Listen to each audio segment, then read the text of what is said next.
Thank y'all for joining us today.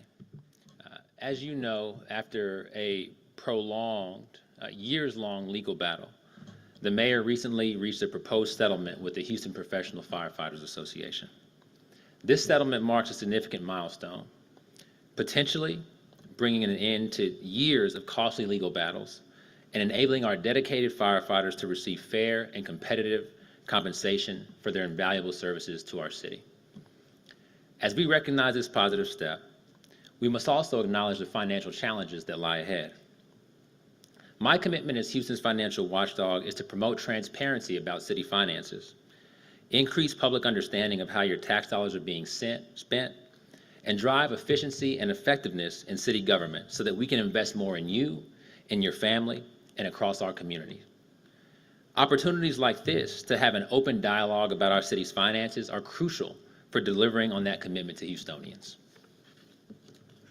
With the city already facing a substantial budget shortfall, the implications of this settlement, which designates $650 million in back pay for firefighters, underscore the complexities of balancing fair compensation for city workers with taxpayer affordability. Before the settlement, the city already had an existing structural deficit of $160 to $200 million. This means that on an annual basis, our recurring expenses are hundreds of millions of dollars more than the recurring revenue that we expect to bring in. That's a problem that we have to solve. And there's no way around it. Just like each of us works to balance our checkbook at home, you can't repeatedly spend more than you're bringing in without facing the consequences. Even if you temporarily put everything on a credit card, that bill is going to come due, and at some point, you have to pay it. Having a savings account helps, and the city has one. At the end of this year, my office projects that our fund balance will be upwards of $400 million, and this buys us about a year of time to get our financial house in order. Our savings will be gone certainly in less than 2 years if we maintain projected spending without solutions to bring in more revenue. And again, all of this is before we factor in the proposed firefighter settlement. If we move forward, then a judgment bond will likely need to be issued to cover a lump sum payment for firefighter back pay. Like a mortgage on your home, that bond will be paid out over a stretch of 25 to 30 years.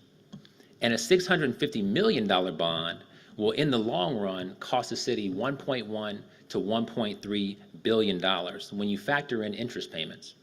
And the annual cost of those payments will be upwards of $40 million. So that's back pay. Now, when we factor in the raises going forward, we're talking about an additional $36 million in year one, and that figure could exceed $140 million by the final year of this proposed contract. So let's do the math on all that. We have an existing structural deficit of $160 to $200 million. Tack on roughly $70 to $80 million in additional costs next year to pay for the first year of the new contract and the first year of payments on the judgment bond. So now we're $230 to $280 million in the red on an annual basis. Now that's before we negotiate a new contract with city workers that's coming up in a few months' time, and a new contract with police that's coming up next year. These are significant numbers. And going back to our example of balancing your checkbook at home, it's plain and simple. There are only two ways to address this issue. You either increase revenue or you decrease costs. And I'll touch on this more in a moment. In this moment, I want to be very clear. Right now, I'm not weighing in on the fairness of the proposed settlement or on the new contract. First responders put their lives on the line to keep us safe. They deserve to be paid fairly, and they deserve the dignity that comes with knowing that the city values them and the sacrifices that they make to serve Houstonians. This is personal to me. Those of you who know me know that my dad and uncle served this community as HPD police officers. And you also know that both of my sisters are married to HFD firefighters. Firefighters who have dealt with years of financial insecurity, but who kept showing up to work to serve this city. Having family members who put their lives on the line to serve this community and to keep us safe puts a real personal perspective on the importance of their work. Beyond that, all city workers do an important job, and we must pay them competitively with the market if we want to recruit and retain top talent. I understand that, and each of you should understand that too. My job is to ensure that at the end of the day, our tax dollars are safe, and we as a city are on a path to fiscal sustainability. Given the budget shortfall that we're already facing, any deal that comes across my desk has to be looked at from the perspective of how the city will pay for it, including its impact on the pre-existing budget shortfall. And so, as we navigate the impact of this agreement on our city's finances, we have to prioritize financial responsibility, transparency, and collaboration in this process. That includes explaining to Houstonians how we plan to pay for this obligation so that we can safeguard the financial future of the city and reduce the risk to essential services that residents depend on and that impact our quality of life. We're engaging with all stakeholders, the mayor's office, city council, the firefighters union and other labor groups, business community, civic organizations, and the public to develop thorough and thoughtful strategies that protect the city's financial health while preserving critical city services for the people of Houston. I want to emphasize that the services the city provides are not luxuries. They're services that we can't live without. We need to be safe in our communities. We need access to clean water to drink in our homes.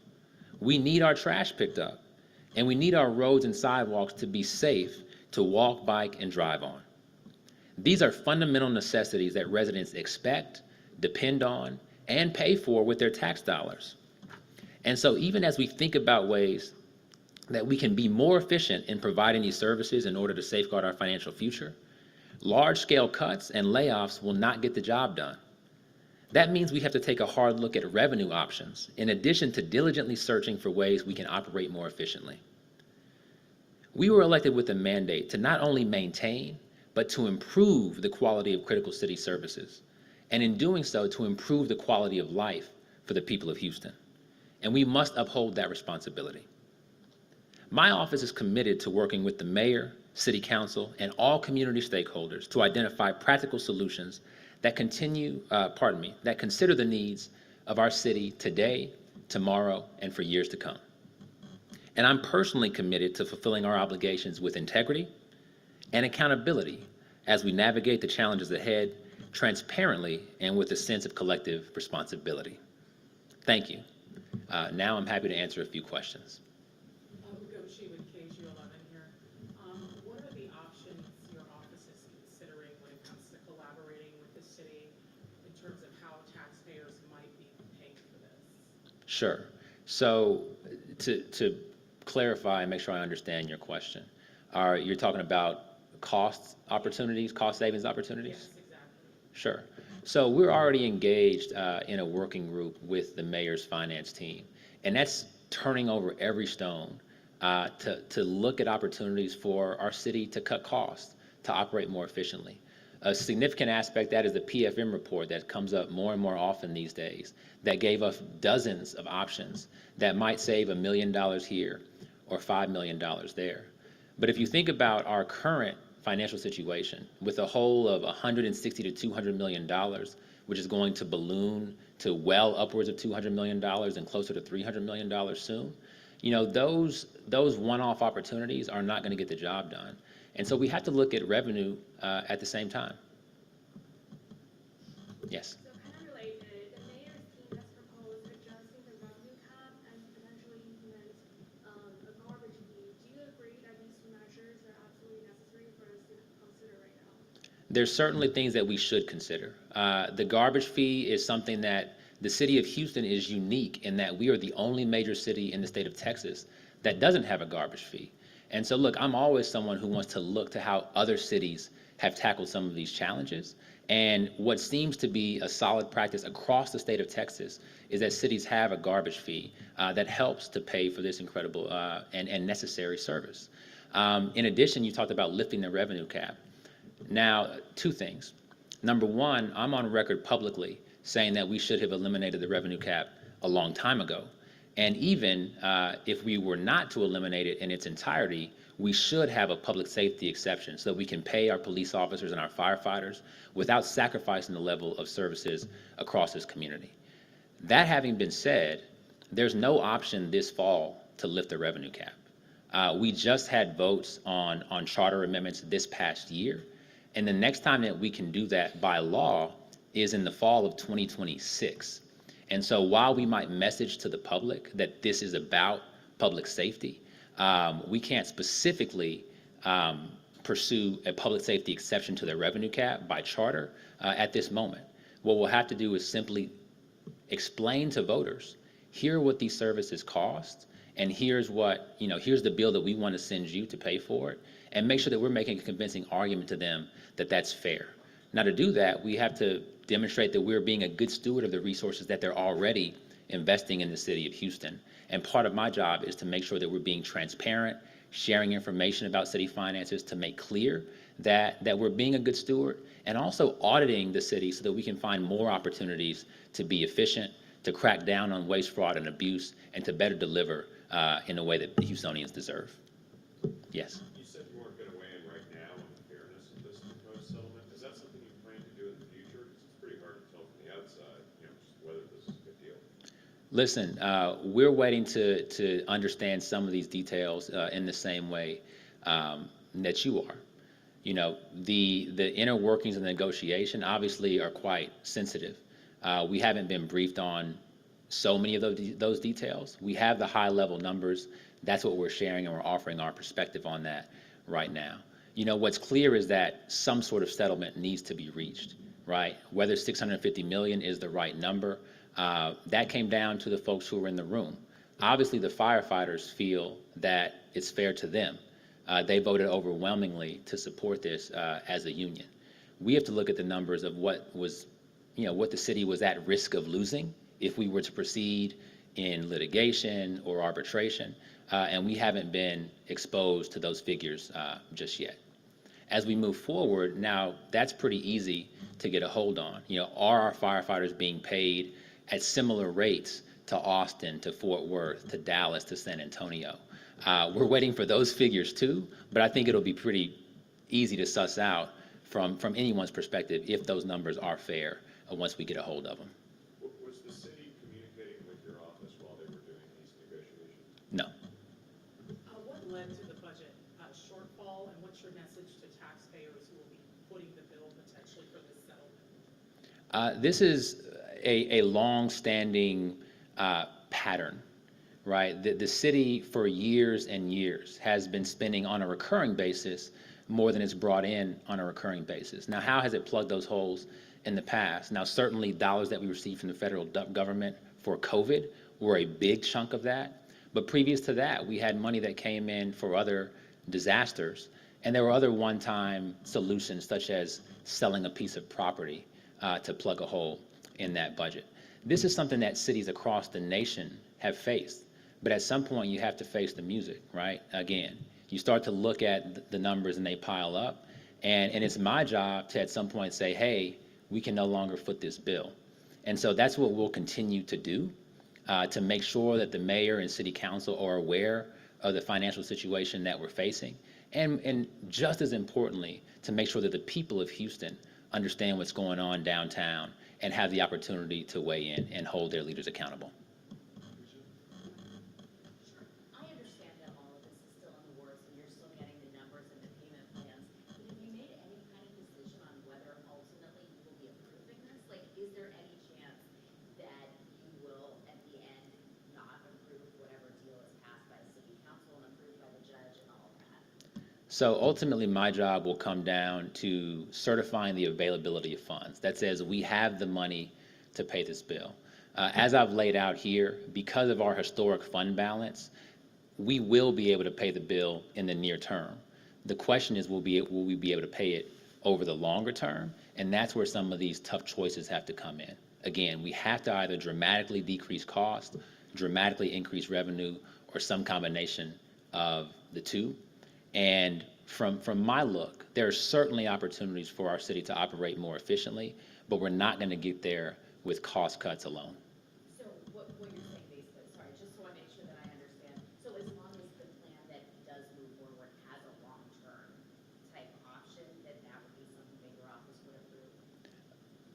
We'll have to wait till we see it in its final form, but from what I understand, with the historic fund balance that we have and with the near-term cost of this deal, we will certainly be able to afford it in year one.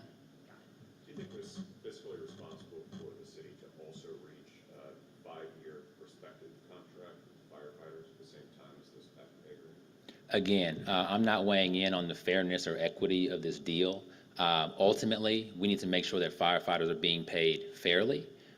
Once I see the numbers of how this deal compares to what's happening in other major cities across the state of Texas, so that we can make sure that we're attracting talent to come serve in this critical role for Houstonians, that will be my assessment of fairness. You referenced the PFM report.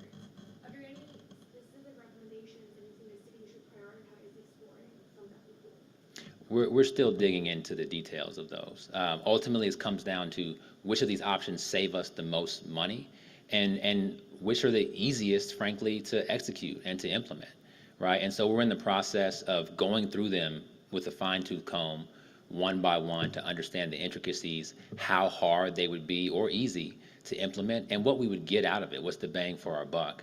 And then we'll pursue them we'll recommend that they be pursued according to those priorities. What's the timeline to have this approved from your office?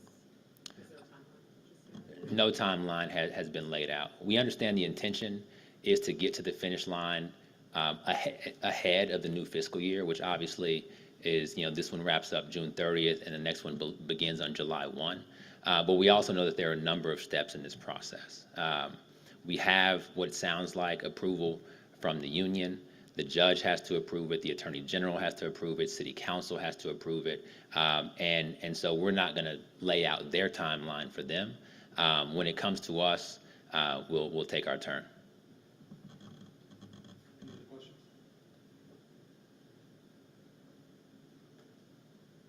All right. Thanks so much.